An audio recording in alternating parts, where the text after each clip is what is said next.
Supreme কোর্টে গৃহীত মহুয়াদের আর্জি, নির্বাচন কমিশনকে চ্যালেঞ্জ মহুয়া মৈত্রর। বিহারের ভোটার তালিকা সংশোধনের নির্দেশকে চ্যালেঞ্জ।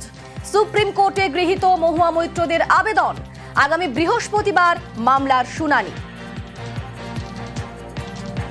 আমাদের সঙ্গে রয়েছেন প্রতিনিধি মৈত্রেয়ী। মৈত্রী আরো বিস্তারিত বলতে পারবে। মৈত্রেয়ী, দেখো, বিহারের জাতীয় নির্বাচন কমিশনের তরফ থেকে যে স্পেশাল রিভাইজ ইনিশিয়েটিভ ঘোষণা করা হয়েছিল, অর্থাৎ ইলেকটোরাল রোলের যে স্পেশাল ডিভিশনের কথা ঘোষণা করা হয়েছিল, তারই ওপরে স্থগিতাদেশ এবং সেই স্থগিতাদেশ যাতে অন্যান্য রাজ্যের ওপরে বহাল হয়, এই আবেদন জানিয়ে মামলা করেছিলেন মহুয়া মৈত্র এবং তৃণমূল সাংসদ মহুয়া মৈত্রের সেই আবেদন সর্বোচ্চ আদালতে আজ গৃহীত হলো।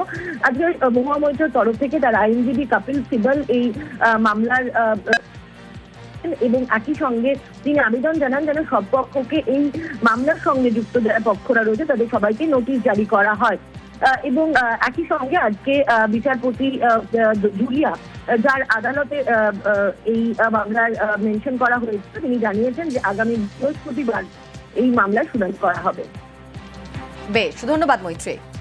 সংশোধন যেটা আরম্ভ হয়েছে বিহারে, সেটা তো আসলে বিহার কেবল ঝাঁকি হ্যায়, अब काम तो বেঙ্গল মে বাকি হ্যায়। এটাই হচ্ছে নির্বাচন কমিশনের নতুন নীতি, যে আমাদের নির্বাচন আসে 26-এ, সেটা কিভাবে বিজেপিকে সাহায্য করে বাংলার ভোটারদের ভোটাধিকার কেড়ে নেওয়া যায়, এটাই হচ্ছে তাদের মূল উদ্দেশ্য। এই 11টা প্রমাণপত্র তারা চেয়েছে, তার মধ্যে আধার কার্ড, ভোটার কার্ড নেই এবং সেই প্রমাণপত্রের মাধ্যমে আপনাকে আপনার জন্মের স্থানটা প্রমাণ করতে হবে। এটা কমপ্লিটলি অসাংবিধানিক, এটা খুবই ডেঞ্জারাস। বাংলার মানুষকে সতর্ক করা উচিত, যেটাতে তাদের গণতান্ত্রিক অধিকার ছিনিয়ে নেওয়া হবে।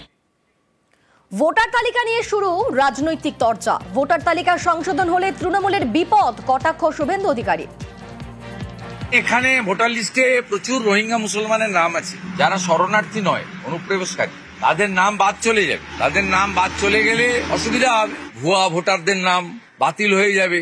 এর ফলে যে 20% ভোট এদিক ওদিক করে এবং বিকেল 4টে থেকে 6টা পর্যন্ত ক্যামেরা বন্ধ করে যে ভোট হয়, সে ভোট হবে না, তাই সমস্যা হচ্ছে। বিজেপির পুরনো পার্টি অফিস মুরলীধর সেন লেনে বিজেপির বহু ওঠানামার সাক্ষী। 26-এর ভোটের আগে শ্রমিক ভট্টাচার্যের নেতৃত্বে কি বঙ্গ বিজেপির war room Muralidhar Sen lane?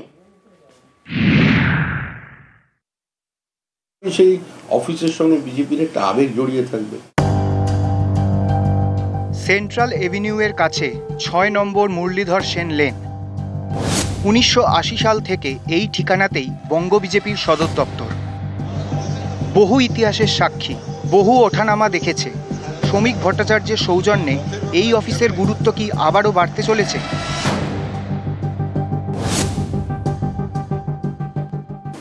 নম্বর মুরলীধর সেন লেন আগে যেটা অমৃত সমাজ হল ছিল, পরবর্তীকালে বাস্তুহারা সহায়তা সমিতি সেখান থেকে নিজেদের কাজকর্ম চালাতো। তাদের থেকে ডক্টর শ্যামাপ্রসাদ মুখার্জি ওই অফিস নেন।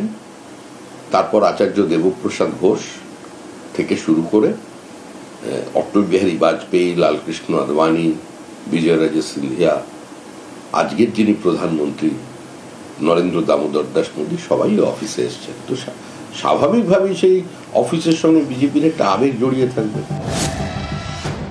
19-এর লোকসভা ভোট বিজেপি এক লাফে 2 থেকে 18। সেই সময় বিজেপির রাজ্য সভাপতির দায়িত্বে দিলীপ ঘোষ। সেবার এই মুরলীধর সেন লেনের অফিসই ছিল গেরুয়া শিবিরের ওয়ার রুম। এরপর 21-এর বিধানসভা ভোটেও এই অফিসে বসেই রণকৌশলে শান দেন বঙ্গ বিজেপির নেতারা। আপকি বার 200 পারের স্বপ্নভঙ্গ হয়। তারপর 2023 সালে বিজেপির পার্টি অফিস মুরলীধর থেকে সরে যায় সল্টলেকে। পরের বছর 2024-এ হয় লোকসভা ভোট। বিজেপি 18 থেকে কমে হয়ে যায় 12। এবার সামনে 2026-এর বিধানসভা ভোট। তার আগে কি নতুন রাজ্য সভাপতি শ্রমিক ভট্টাচার্যের নেতৃত্বে ফের মুরলীধরমুখী হচ্ছে রাজ্য বিজেপি?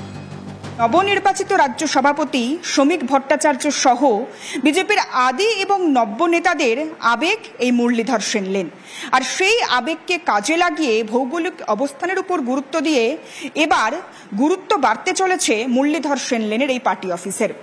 সূত্রের খবর, শ্রমিক ভট্টাচার্য 26-এর নির্বাচনে রণকৌশল কিংবা সাংগঠনিক কার্যকলাপ সারতে চাইছেন এই পার্টি অফিস থেকেই। রাজ্য বিজেপির সভাপতি হয়েই আদি নব্যকে একসঙ্গে চলার বার্তা দিয়েছেন শ্রমিক ভট্টাচার্য। পুরনো তারা মনে রাখবেন, নতুন মানুষ পার্টিতে না এলে পার্টি বাড়বে না। সমাজের সর্বস্তরের মানুষের প্রয়োজন আছে।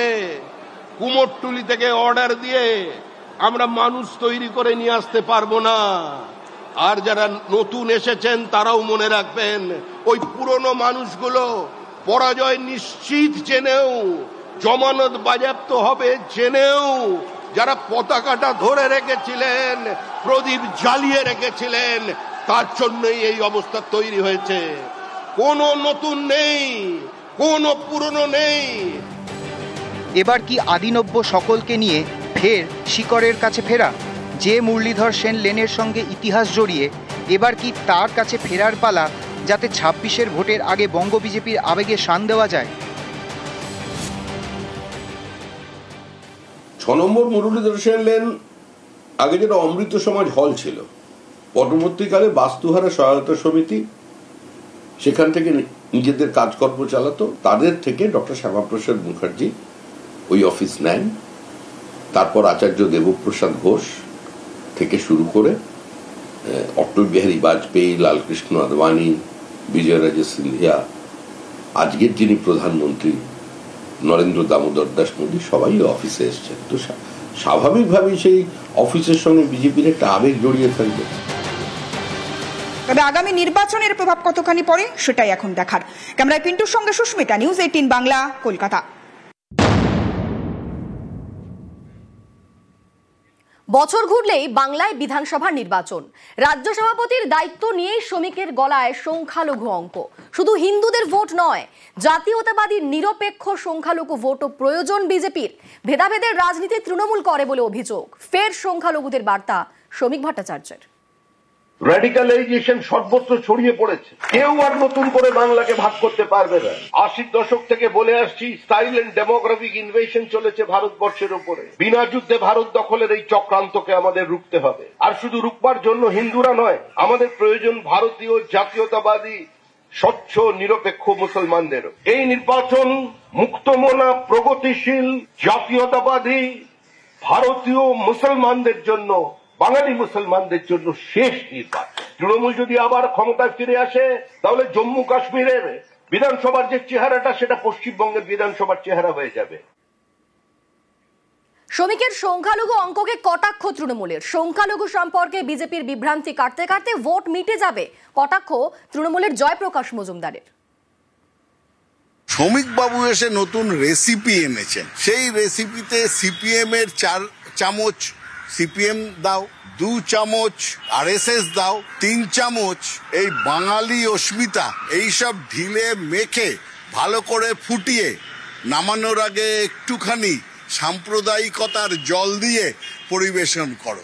আগে একটা ছিল, সনাতন ধর্ম ছাড়া চলবে না, যারা ভোট দেয় না অর্থাৎ মাইনরিটি, তাদের জন্য আমরা নই, এসব ডায়লগও তো শুনেছি। সুতরাং এই কনফিউশন বিজেপির কাটতে কাটতে 2026-এর রেজাল্ট বেরিয়ে যাবে। ততদিনে দেখবেন আর বিজেপির হয়ে পতাকা ধরারও লোক খুঁজে পাবে না এরা।